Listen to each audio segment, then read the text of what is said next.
Paper 94. The Melchizedek teachings in the Orient. The early teachers of the Salem religion penetrated to the remotest tribes of Africa and Eurasia, ever preaching Mahayana's gospel of man's faith and trust in the one universal God as the only price of obtaining divine favor. Melchizedek's covenant with Abraham was the pattern for all the early propaganda that went out from Salem and other centers. Urantia has never had more enthusiastic and aggressive missionaries of any religion than these noble men and women who carried the teachings of Melchizedek over the entire Eastern Hemisphere. These missionaries were recruited from many peoples and races, and they largely spread their teachings through the medium of native converts. They established training centers in different parts of the world where they taught the natives the Salem religion and then commissioned these pupils to function as teachers among their own people. 1. The Salem teachings in Vedic India. In the days of Melchizedek, India was a cosmopolitan country which had recently come under the political and religious dominance of the Aryan and Dite invaders from the north and west. At this time only the northern and western portions of the peninsula had been extensively permeated by the Aryans. These Vedic newcomers had brought along with them their many tribal deities. Their religious forms of worship followed closely the ceremonial practices of their earlier and Dite forebears, in that the father still functioned as a priest and the mother as a priestess, and the family hearth was still utilized as an altar. The Vedic cult was then in process of growth and metamorphosis under the direction of the Brahman caste of teacher priests, who were gradually assuming control over the expanding ritual-led worship. The amalgamation of the one-time 33 Aryan deities was well underway when the Salem missionaries penetrated the north of India. The polytheism of these Aryans represented a degeneration of their earlier monotheism occasioned by their separation into tribal units, each tribe having its venerated god. This devolution of the original monotheism and trinitarianism of Andite Mesopotamia was in process of resynthesis in the early centuries of the second millennium before Christ. The many gods were organized into a pantheon under the triune leadership of Dios Pitar, the Lord of Heaven, Indra, the tempestuous Lord of the atmosphere, and Agni, the three-headed fire god, Lord of the earth and the vestigial symbol of an earlier Trinity concept. Definite henotheistic developments were paving the way for an evolved monotheism. Agni, the most ancient deity, was often exalted as the father-head of the entire pantheon. The deity father principle, sometimes called Prajapati, sometimes termed Brahma, was submerged in the theologic battle which the Brahman priests later fought with the Salem teachers. The Brahman was conceived as the energy divinity principle activating the entire Vedic pantheon. The Salem missionaries preached the one God of Melchizedek, the Most High of Heaven. This portrayal was not altogether disharmonious with the emerging concept of the Father Brahma as the source of all gods, but the Salem doctrine was non-ritualistic and hence ran directly counter to the dogmas, traditions, and teachings of the Brahman priesthood. Never would the Brahman priests accept the Salem teaching of salvation through faith, favor with God apart from ritualistic observances and sacrificial ceremonials. The rejection of the Melchizedek gospel of trusting God and salvation through faith marked a vital turning point for India.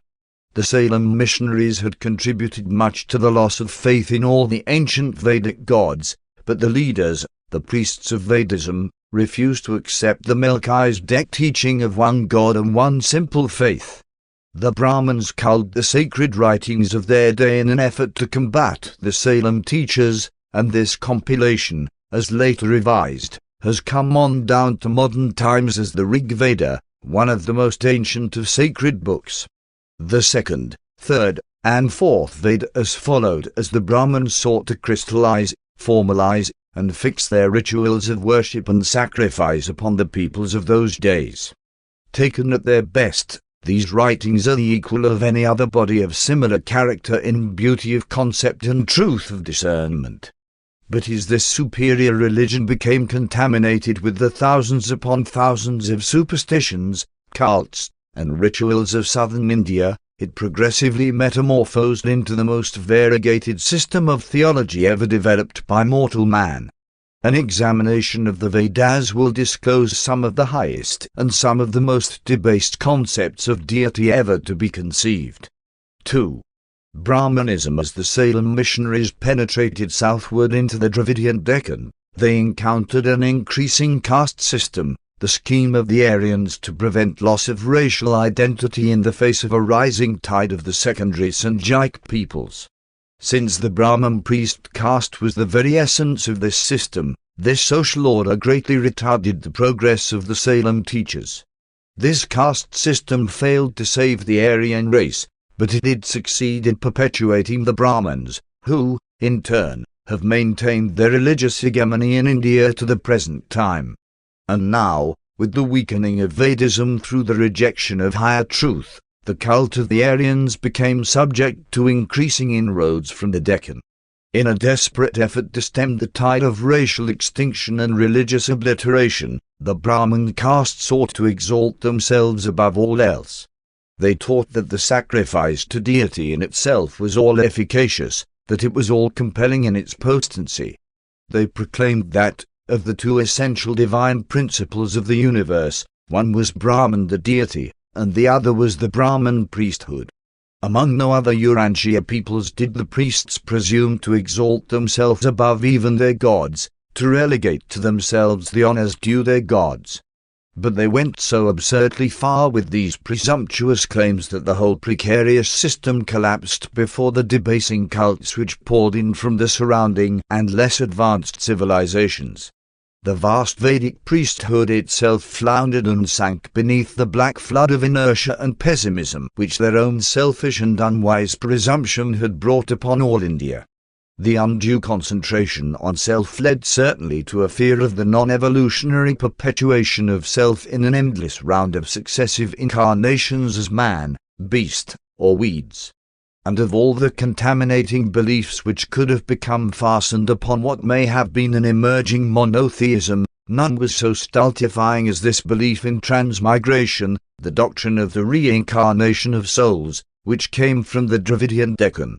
This belief in the weary and monotonous round of repeated transmigrations robbed struggling mortals of their long-cherished hope of finding that deliverance and spiritual advancement in death which had been a part of the earlier Vedic faith. This philosophically debilitating teaching was soon followed by the invention of the doctrine of the eternal escape from self by submergence in the universal rest and peace of absolute union with Brahman, the oversoul of all creation. Mortal desire and human ambition were effectually ravished and virtually destroyed. For more than 2,000 years the better minds of India have sought to escape from all desire, and thus was opened wide the door for the entrance of those later cults and teachings which have virtually shackled the souls of many Hindu peoples in the chains of spiritual hopelessness. Of all civilizations, the Vedic Aryan paid the most terrible price for its rejection of the Salem gospel. Caste alone could not perpetuate the Aryan religio-cultural system, and as the inferior religions of the Deccan permeated the north, there developed an age of despair and hopelessness. It was during these dark days that the cult of taking no life arose, and it has ever since persisted. Many of the new cults were frankly atheistic, claiming that such salvation as was attainable could come only by man's own unaided efforts. But throughout a great deal of all this unfortunate philosophy, distorted remnants of the Melchizedek and even the Adamic teachings can be traced. These were the times of the compilation of the later scriptures of the Hindu faith, the Brahmanas and the Upanishads. Having rejected the teachings of personal religion through the personal faith experience with the one God, and having become contaminated with the flood of debasing and debilitating cults and creeds from the Deccan, with their anthropomorphisms and reincarnations, the Brahmanic priesthood experienced a violent reaction against these vitiating beliefs. There was a definite effort to seek and to find true reality. The Brahmans set out to de-anthropomorphize the Indian concept of deity, but in so doing they stumbled into the grievous error of depersonalizing the concept of God, and they emerged, not with the lofty and spiritual ideal of the Paradise Father, but with a distant and metaphysical idea of an all-encompassing absolute. In their efforts at self-preservation, the Brahmins had rejected the one God of Melchizedek, and now they found themselves with the hypothesis of Brahman, that indefinite and elusive philosophic self, that impersonal and impotent it which has left the spiritual life of India helpless and prostrate from that unfortunate day to the 20th century. It was during the times of the writing of the Upanishads that Buddhism arose in India. But despite its successes of 1,000 years, it could not compete with later Hinduism. Despite a higher morality, its early portrayal of God was even less well-defined than was that of Hinduism, which provided for lesser and personal deities. Buddhism finally gave way in northern India before the onslaught of a militant Islam with its clear-cut concept of Allah as the supreme God of the universe. 3. Brahmanic philosophy. While the highest phase of Brahmanism was hardly a religion, it was truly one of the most noble reaches of the mortal mind into the domains of philosophy and metaphysics. Having started out to discover final reality, the Indian mind did not stop until it had speculated about almost every phase of theology excepting the essential dual concept of religion, the existence of the universal Father of all universe creatures and the fact of the ascending experience in the universe of these very creatures as they seek to attain the eternal Father, who has commanded them to be perfect, even as he is perfect. In the concept of Brahman, the minds of those days truly grasped at the idea of some all-pervading absolute, for this postulate was at one and the same time identified as creative energy and cosmic reaction. Brahman was conceived to be beyond all definition, capable of being comprehended only by the successive negation of all finite qualities. It was definitely a belief in an absolute, even an infinite, being, but this concept was largely devoid of personality attributes and was therefore not experienceable by individual religionists. Brahmanarayana was conceived as the absolute, the infinite it is, the primordial creative potency of the potential cosmos, the universal self-existing static and potential throughout all eternity. Had the philosophers of those days been able to make the next advance in deity conception, had they been able to conceive of the Brahman as associative and creative, as a personality approachable by created and evolving beings, then might such a teaching have become the most advanced portraiture of deity on Urantia, since it would have encompassed the first 5 levels of total deity function and might possibly have envisioned the remaining 2. In certain phases the concept of the one universal oversoul as the totality of the summation of all creature existence led the Indian philosophers very close to the truth of the Supreme Being, but this truth availed them naught, because they failed to evolve any reasonable or rational personal approach to the attainment of their theoretic monotheistic goal of Brahmanarayana. The karma principle of causality continuity is, again, very close to the truth of the repercussional synthesis of all time-space actions in the deity presence of the Supreme. But this postulate never provided for the coordinate personal attainment of deity by the individual religionist, only for the ultimate engulfment of all personality by the universal oversoul. The philosophy of Brahmanism also came very near to the realization of the indwelling of the thought adjusters, only to become perverted through the misconception of truth. The teaching that the soul is the indwelling of the Brahman would have paved the way for an advanced religion had not this concept been completely vitiated by the belief that there is no human individuality apart from this indwelling of the Universal One. In the doctrine of the merging of the self-soul with the oversoul, the theologians of India failed to provide for the survival of something human, something new and unique, something born of the union of the will of man and the will of God. The teaching of the soul's return to the Brahman is closely parallel to the truth of the adjuster's return to the bosom of the Universal Father, but there is something distinct from the adjuster which also survives, the moral counterpart of mortal personality. And this vital concept was fatally absent from Brahmanic philosophy.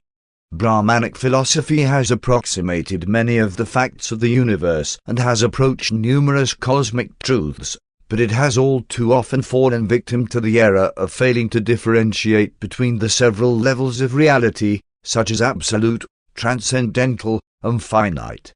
It has failed to take into account that what may be finite illusory on the absolute level may be absolutely real on the finite level. And it has also taken no cognizance of the essential personality of the Universal Father, who is personally contactable on all levels, from the evolutionary creature's limited experience with God on up to the limitless experience of the eternal Son with the Paradise Father. 4. The Hindu religion. With the passing of the centuries in India, the populace returned in measure to the ancient rituals of the Vedas as they had been modified by the teachings of the Melchizedek missionaries and crystallized by the later Brahman priesthood. This, the oldest and most cosmopolitan of the world's religions, has undergone further changes in response to Buddhism and Jainism and to the later appearing influences of Mohammedanism and Christianity. But by the time the teachings of Jesus arrived, they had already become so occidentalized as to be a white man's religion, hence strange and foreign to the Hindu mind. Hindu theology, at present, depicts 4 descending levels of deity and divinity. 1. The Brahman, the Absolute, the Infinite One, the it is. 2. The Trimurti, the Supreme Trinity of Hinduism. In this association, Brahma, the first member, is conceived as being self-created out of the Brahman, infinity. Were it not for close identification with the pantheistic Infinite One, Brahma could constitute the foundation for a concept of the Universal Father. Brahma is also identified with fate. The worship of the second and third members, Shiva and Vishnu, arose in the first millennium after Christ. Shiva is Lord of life and death, God of fertility, and master of destruction. Vishnu is extremely popular due to the belief that he periodically incarnates in human form. In this way, Vishnu becomes real and living in the imaginations of the Indians. Shiva and Vishnu are each regarded by some as supreme over all. 3. Vedic and post-Vedic deities. Many of the ancient gods of the Aryans, such as Agni, Indra, and Sama, have persisted as secondary to the 3 members of the Trimurti. Numerous additional gods have arisen since the early days of Vedic India, and these have also been incorporated into the Hindu pantheon. 4. The demigods, supermen, semigods, heroes, demons, ghosts, evil spirits, sprites, monsters, goblins, and saints of the later-day cults. While Hinduism has long failed to vivify the Indian people, at the same time it has usually been a tolerant religion. Its great strength lies in the fact that it has proved to be the most adaptive, amorphic religion to appear on Urantia. It is capable of almost unlimited change and possesses an unusual range of flexible adjustment from the high and semi-monotheistic speculations of the intellectual Brahman to the arrant fetishism and primitive cult practices of the debased and depressed classes of ignorant believers. Hinduism has survived because it is essentially an integral part of the basic social fabric of India. It has no great hierarchy which can be disturbed or destroyed. It is interwoven into the life pattern of the people. It has an adaptability to changing conditions that excels all other cults, and it displays a tolerant attitude of adoption toward many other religions, Gautama Buddha and even Christ himself being claimed as incarnations of Vishnu. Today, in India, the great need is for the portrayal of the Jesusonian gospel, the fatherhood of God and the sonship and consequent brotherhood of all men, which is personally realized in loving ministry and social service. In India the philosophical framework is existent, the cult structure is present. All that is needed is the vitalizing spark of the dynamic love portrayed in the original gospel of the Son of Man, divested of the occidental dogmas and doctrines which have tended to make Michael's life bestowal a white man's religion. 5. The struggle for truth in China. As the Salem Missionaries passed through Asia, spreading the doctrine of the Most High God and salvation through faith, they absorbed much of the philosophy and religious thought of the various countries traversed.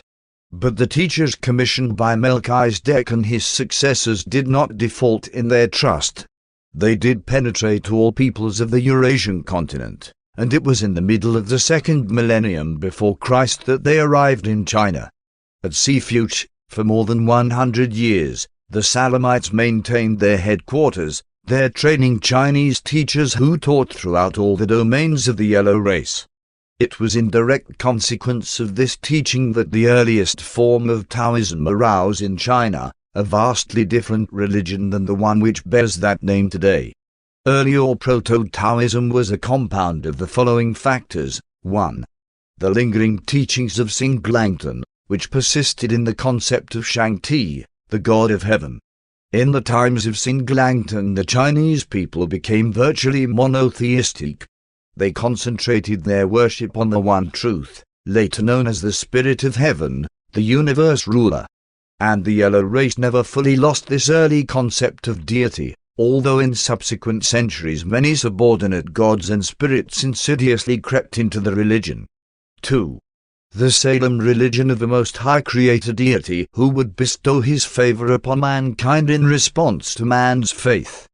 But it is all too true that, by the time the Melchizedek missionaries had penetrated to the lands of the yellow race, their original message had become considerably changed from the simple doctrines of Salem in the days of Mahayana. 3.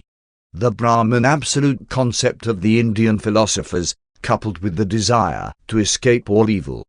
Perhaps the greatest extraneous influence in the eastward spread of the Salem religion was exerted by the Indian teachers of the Vedic faith, who injected their conception of the Brahman, the Absolute, into the salvationistic thought of the Salemites.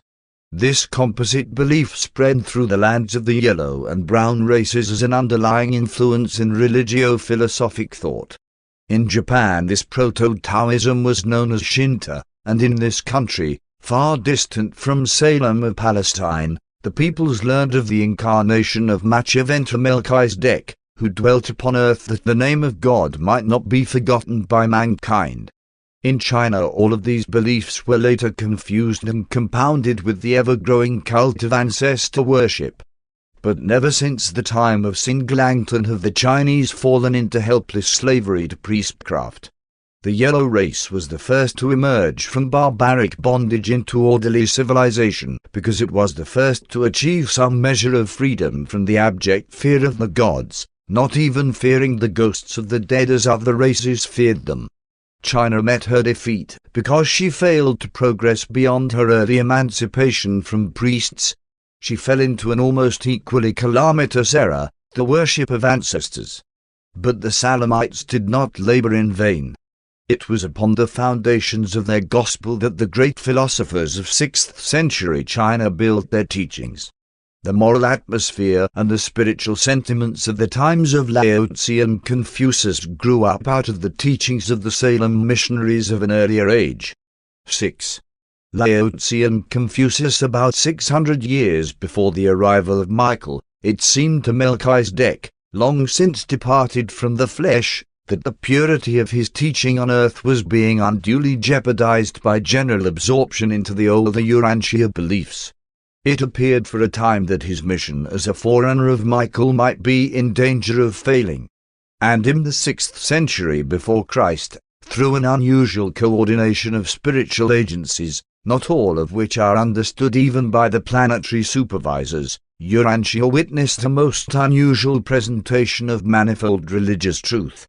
Through the agency of several human teachers, the Salem Gospel was restated and revitalized, and as it was then presented, much has persisted to the times of this writing. This unique century of spiritual progress was characterized by great religious, moral, and philosophic teachers all over the civilized world. In China, the two outstanding teachers were Laozi and Confucius.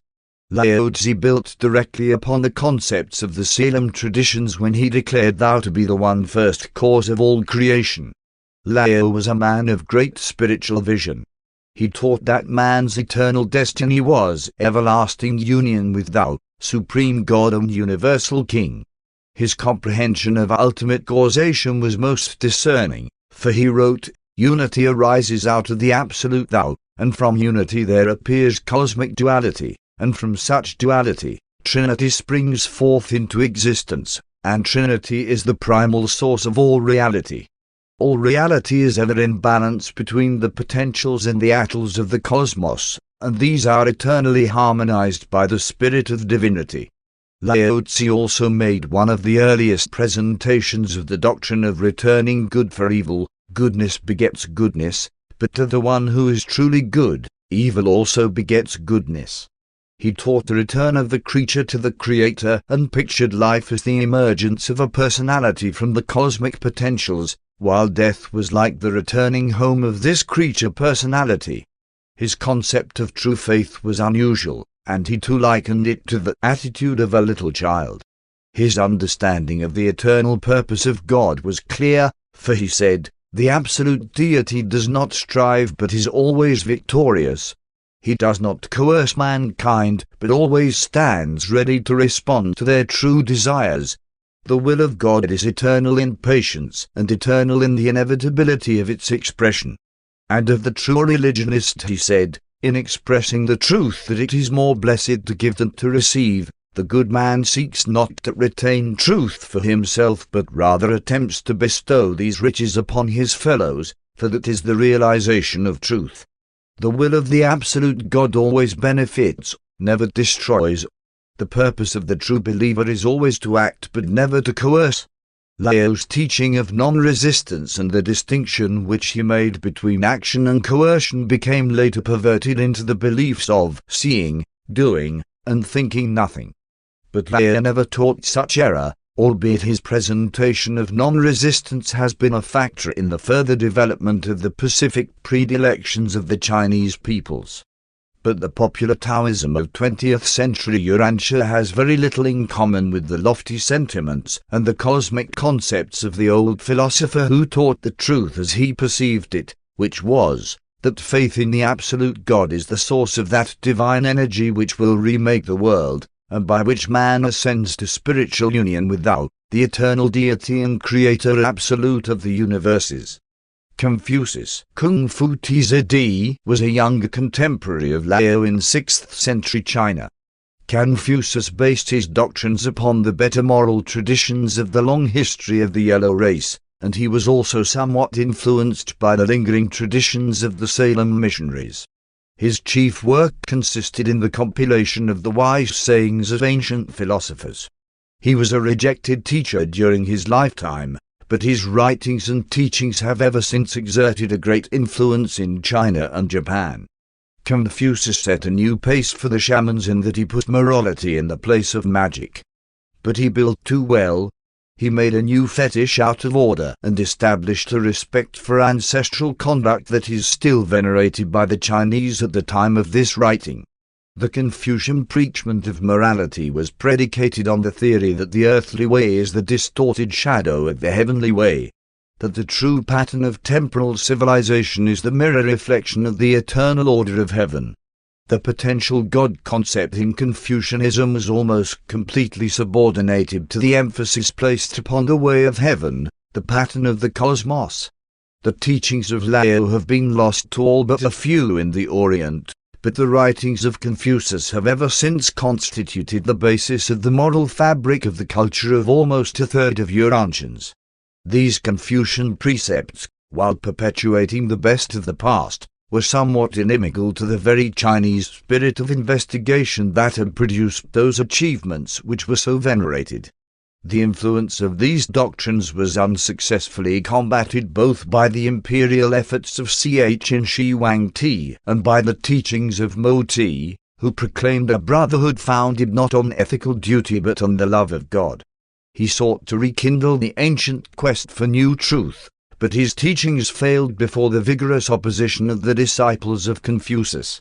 Like many other spiritual and moral teachers, both Confucius and Laozi were eventually deified by their followers in those spiritually dark ages of China which intervened between the decline and perversion of the Taoist faith and the coming of the Buddhist missionaries from India.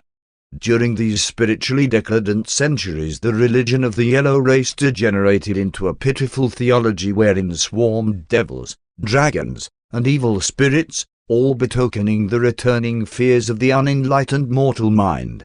And China, once at the head of human society because of an advanced religion, then fell behind because of temporary failure to progress in the true path of the development of that God consciousness which is indispensable to the true progress, not only of the individual mortal, but also of the intricate and complex civilizations which characterize the advance of culture and society on an evolutionary planet of time and space. 7. Gautama Siddhartha, contemporary with Laozi and Confucius in China, another great teacher of truth arose in India. Gautama Siddhartha was born in the 6th century before Christ in the North Indian province of Nepal. His followers later made it appear that he was the son of a fabulously wealthy ruler, but, in truth, he was the heir apparent to the throne of a petty chieftain who ruled by sufferance over his small and secluded mountain valley in the southern Himalayas. Gautama formulated those theories which grew into the philosophy of Buddhism after 6 years of the futile practice of yoga. Siddhartha made a determined but unavailing fight against the growing caste system. There was a lofty sincerity and a unique unselfishness about this young prophet prince that greatly appealed to the men of those days. He detracted from the practice of seeking individual salvation through physical affliction and personal pain, and he exhorted his followers to carry his gospel to all the world. Amid the confusion and extreme cult practices of India, the saner and more moderate teachings of Gautama came as a refreshing relief. He denounced gods, priests, and their sacrifices, but he too failed to perceive the personality of the one universal. Not believing in the existence of individual human souls, Gautama, of course, made a valiant fight against the time-honored belief in transmigration of the soul. He made a noble effort to deliver men from fear, to make them feel at ease and at home in the great universe, but he failed to show them the pathway to that real and supernal home of ascending mortals, paradise, and to the expanding service of eternal existence. Gautama was a real prophet, and that he heeded the instruction of the hermit Godad, he might have aroused all India by the inspiration of the revival of the Salem gospel of salvation by faith. Godad was descended through a family that had never lost the traditions of the Melchizedek missionaries. At Benares Gautama founded his school, and it was during its 2nd year that a pupil, Bhutan, imparted to his teacher the traditions of the Salem missionaries about the Melchizedek covenant with Abraham. And while Siddhartha did not have a very clear concept of the universal Father, he took an advanced stand on salvation through faith, simple belief. He so declared himself before his followers and began sending his students out in groups of 60 to proclaim to the people of India the glad tidings of free salvation, that all men, high and low, can attain bliss by faith in righteousness and justice. Gautama's wife believed her husband's gospel and was the founder of an order of nuns. His son became his successor and greatly extended the cult. He grasped the new idea of salvation through faith, but in his later years wavered regarding the Salem gospel of divine favor through faith alone, and in his old age his dying words were, "Work out your own salvation." When proclaimed at its best, Gautama's gospel of universal salvation, free from sacrifice, torture, ritual, and priests, was a revolutionary and amazing doctrine for its time. And it came surprisingly near to being a revival of the Salem gospel. It brought succor to millions of despairing souls, and notwithstanding its grotesque perversion during later centuries, it still persists as the hope of millions of human beings. Siddhartha taught far more truth than has survived in the modern cults bearing his name. Modern Buddhism is no more the teachings of Gautama Siddhartha than is Christianity the teachings of Jesus of Nazareth. 8. The Buddhist faith. To become a Buddhist, one merely made public profession of the faith by reciting the refuge, "One take my refuge in the Buddha. One take my refuge in the doctrine. One take my refuge in the brotherhood." Buddhism took origin in a historic person, not in a myth. Gautama's followers called him Sasta, meaning master or teacher. While he made no superhuman claims for either himself or his teachings, his disciples early began to call him the Enlightened One, the Buddha. later on, Sakyamuni Buddha. The original Gospel of Gautama was based on the Four Noble Truths. 1. The Noble Truths of Suffering. 2. The Origins of Suffering. 3. The Destruction of Suffering. 4. The Way to the Destruction of Suffering. Closely linked to the doctrine of suffering and the escape therefrom was the philosophy of the Eightfold Path, right views, aspirations, speech, conduct, livelihood, effort, mindfulness, and contemplation. It was not Gautama's intention to attempt to destroy all effort, desire, and affection in the escape from suffering.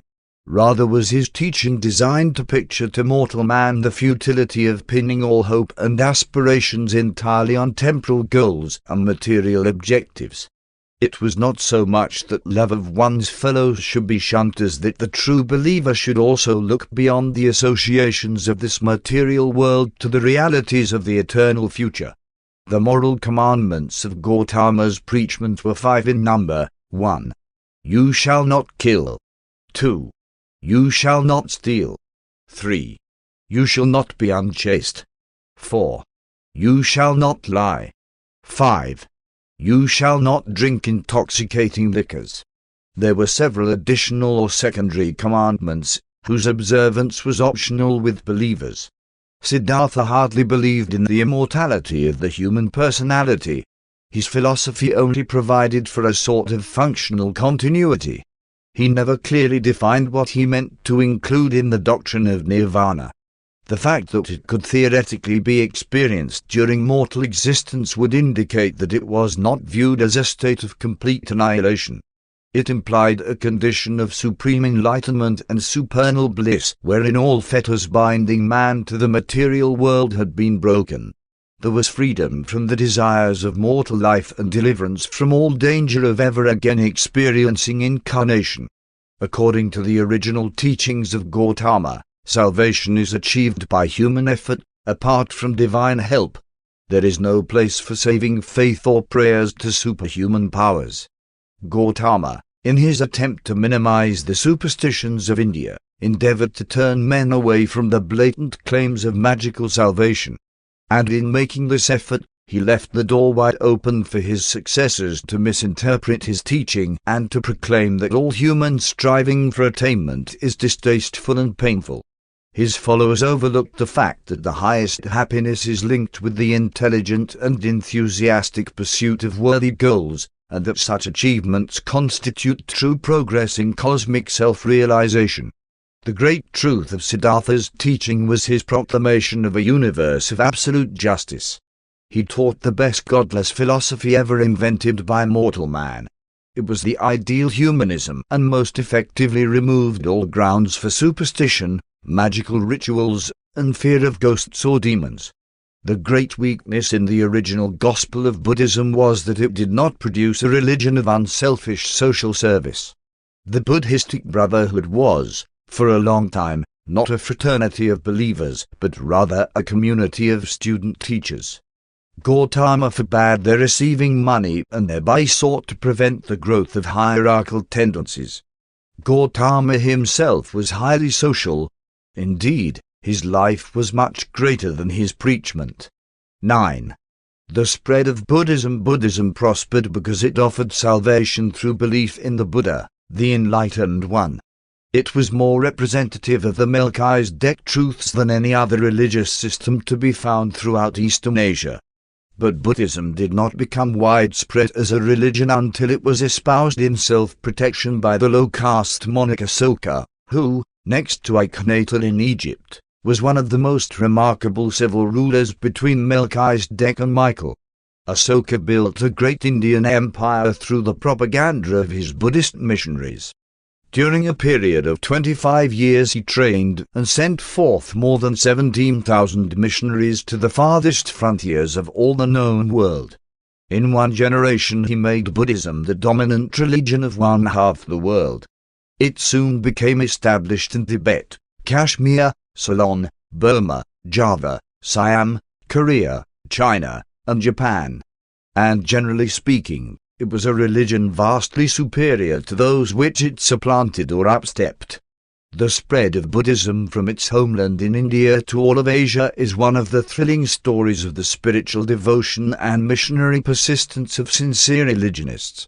The teachers of Gautama's gospel not only braved the perils of the overland caravan routes but faced the dangers of the China Seas as they pursued their mission over the Asiatic continent, bringing to all peoples the message of their faith. But this Buddhism was no longer the simple doctrine of Gautama. It was the miraculized gospel which made him a god. And the farther Buddhism spread from its highland home in India, the more unlike the teachings of Gautama it became, and the more like the religions it supplanted, it grew to be.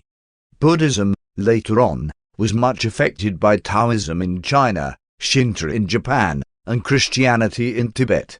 After 1,000 years, in India Buddhism simply withered and expired.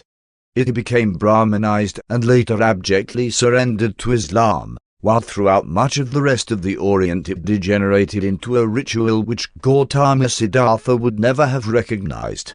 In the south the fundamentalist stereotype of the teachings of Siddhartha persisted in Ceylon, Burma, and the Indochina Peninsula. This is the Hinayana division of Buddhism which clings to the earlier social doctrine. But even before the collapse in India, the Chinese and North Indian groups of Gautama's followers had begun the development of the Mahayana teaching of the Great Road to Salvation, in contrast with the purists of the south who held to the Hinayana, or Lesser Road. And these Mahayanists cast loose from the social limitations inherent in the Buddhist doctrine, and ever since has this northern division of Buddhism continued to evolve in China and Japan. Buddhism is a living, growing religion today because it succeeds in conserving many of the highest moral values of its adherents. It promotes calmness and self-control, augments serenity and happiness, and does much to prevent sorrow and mourning. Those who believe this philosophy live better lives than many who do not. 10. Religion in Tibet. In Tibet may be found the strangest association of the Melchizedek teachings combined with Buddhism, Hinduism, Taoism, and Christianity. When the Buddhist missionaries entered Tibet, they encountered a state of primitive savagery very similar to that which the early Christian missionaries found among the northern tribes of Europe. These simple-minded Tibetans would not wholly give up their ancient magic and charms. Examination of the religious ceremonials of present-day Tibetan rituals reveals an overgrown brotherhood of priests with shaven heads who practice an elaborate ritual embracing bells, chants, incense, processionals, rosaries, images, charms, pictures, holy water, gorgeous vestments, and elaborate choirs. They have rigid dogmas and crystallized creeds, mystic rites and special fasts. Their hierarchy embraces monks, nuns, abbots, and the Grand Lama. They pray to angels, saints, a Holy Mother, and the gods. They practice confessions and believe in purgatory. Their monasteries are extensive and their cathedrals magnificent. They keep up an endless repetition of sacred rituals and believe that such ceremonials bestow salvation. Prayers are fastened to a wheel, and with its turning they believe the petitions become efficacious. Among no other people of modern times can be found the observance of so much from so many religions, and it is inevitable that such a cumulative liturgy would become inordinately cumbersome and intolerably burdensome. The Tibetans have something of all the leading world religions except the simple teachings of the Jesusonian gospel, sonship with God, brotherhood with man, and ever-ascending citizenship in the eternal universe. 11. Buddhist philosophy. Buddhism entered China in the first millennium after Christ, and it fitted well into the religious customs of the yellow race. In ancestor worship they had long prayed to the dead. Now they could also pray for them. Buddhism soon amalgamated with the lingering ritualistic practices of disintegrating Taoism.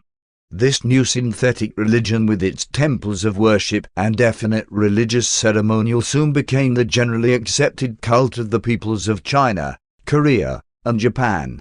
While in some respects it is unfortunate that Buddhism was not carried to the world until after Gautama's followers had so perverted the traditions and teachings of the cult as to make of him a divine being, Nonetheless, this myth of his human life, embellished as it was with a multitude of miracles, proved very appealing to the auditors of the Northern or Mahayana gospel of Buddhism. Some of his later followers taught that Sakyamuni Buddha's spirit returned periodically to earth as a living Buddha, thus opening the way for an indefinite perpetuation of Buddha images, temples, rituals, and imposter living Buddhas. Thus did the religion of the great Indian Protestant eventually find itself shackled with those very ceremonial practices and ritualistic incantations against which he had so fearlessly fought, and which he had so valiantly denounced. The great advance made in Buddhist philosophy consisted in its comprehension of the relativity of all truth. Through the mechanism of this hypothesis, Buddhists have been able to reconcile and correlate the divergences within their own religious scriptures as well as the differences between their own and many others. It was taught that the small truth was for little minds, the large truth for great minds. This philosophy also held that the Buddhic divine nature resided in all men, that man, through his own endeavors, could attain to the realization of this inner divinity. And this teaching is one of the clearest presentations of the truth of the indwelling adjusters ever to be made by a Urantian religion. But the great limitation in the original Gospel of Siddhartha, as it was interpreted by his followers, was that it attempted the complete liberation of the human self from all the limitations of the mortal nature by the technique of isolating the self from objective reality. True cosmic self-realization results from identification with cosmic reality and with the finite cosmos of energy, mind, and spirit, bounded by space and conditioned by time. But though the ceremonies and outward observances of Buddhism became grossly contaminated with those of the lands to which it traveled, this degeneration was not altogether the case in the philosophical life of the great thinkers who, from time to time, embraced this system of thought and belief. Through more than 2,000 years, many of the best minds of Asia have concentrated upon the problem of ascertaining absolute truth and the truth of the absolute. The evolution of the high concept of the absolute was achieved through many channels of thought and by devious paths of reasoning. The upward ascent of this doctrine of infinity was not so clearly defined as was the evolution of the God concept in Hebrew theology. Nevertheless, there were certain broad levels which the minds of the Buddhists reached, tarried upon, and passed through on their way to the envisioning of the primal source of universes. 1. The Gautama legend. At the base of the concept was the historic fact of the life and teachings of Siddhartha, the prophet prince of India. This legend grew in myth as it travelled through the centuries and across the broad lands of Asia until it surpassed the status of the idea of Gautama as the enlightened one and began to take on additional attributes. 2. The many Buddhas. It was reasoned that, if Gautama had come to the peoples of India, then, in the remote past and in the remote future, the races of mankind must have been, and undoubtedly would be, blessed with other teachers of truth. This gave rise to the teaching that there were many Buddhas, an unlimited and infinite number, even that anyone could aspire to become one, to attain the divinity of a Buddha. 3. The Absolute Buddha. By the time the number of Buddhas was approaching infinity, it became necessary for the minds of those days to reunify this unwieldy concept. Accordingly, it began to be taught that all Buddhas were but the manifestation of some higher essence, some eternal one of infinite and unqualified existence, some absolute source of all reality. From here on, the deity concept of Buddhism, in its highest form, becomes divorced from the human person of Gautama Siddhartha and casts off from the anthropomorphic limitations which have held it in leash. This final conception of the Buddha eternal can well be identified as the Absolute, sometimes even as the Infinite One. While this idea of absolute deity never found great popular favor with the peoples of Asia, it did enable the intellectuals of these lands to unify their philosophy and to harmonize their cosmology. The concept of the Buddha Absolute is at times quasi-personal, at times wholly impersonal, even an infinite creative force. Such concepts, though helpful to philosophy, are not vital to religious development. Even an anthropomorphic Yahweh is of greater religious value than an infinitely remote absolute of Buddhism or Brahmanism. At times the absolute was even thought of as contained within the infinite one Am. But these speculations were chill comfort to the hungry multitudes who craved to hear words of promise, to hear the simple gospel of Salem, that faith in God would assure divine favor and eternal survival. 12. The God concept of Buddhism. The great weakness in the cosmology of Buddhism was twofold: its contamination with many of the superstitions of India and China, and its sublimation of Gautama, first as the enlightened one, and then as the eternal Buddha. Just as Christianity has suffered from the absorption of much erroneous human philosophy, so does Buddhism bear its human birthmark. But the teachings of Gautama have continued to evolve during the past 2.5 millenniums. The concept of Buddha, to an enlightened Buddhist, is no more the human personality of Gautama than the concept of Jehovah is identical with the spirit demon of Harib to an enlightened Christian.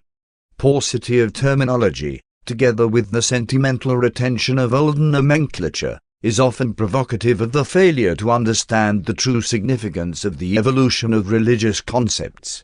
Gradually the concept of God, as contrasted with the Absolute, began to appear in Buddhism.